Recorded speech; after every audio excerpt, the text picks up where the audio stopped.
Hey, Graham, how's it going? Long time no see, my man. How are you doing? Good. How's Hawaii? Ah, amazing, man. Beautiful sun. Yeah, what are you up to today? Just coming from the studio, grabbing some lunch. What kind of studio do you got? It's a video studio. Video, audio. I'm sick. I've actually got a couple of videos I want to shoot. Yeah? I have a free afternoon right now if you want to check it out.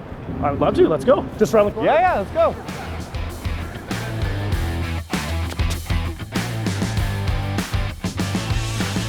So, a question for you. What are some specific challenges that you faced when replacing Poly B in in-floor heating systems, and how would you address those?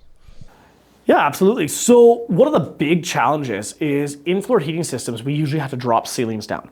So a lot of homeowners have furniture. I don't know about you, but a lot of people have furniture. I do have furniture, thankfully. Right? So Thankfully, you do have furniture. Yeah. That's one of our biggest concerns, is all the furniture has to be moved out of a house. We cannot have anything below the ceilings. It's just too much of a work zone for dropping the ceilings down. And especially when we've got thousands of feet of pipe that we're pulling through a house, we just can't have breakables or anything in there. We've got to prep everything.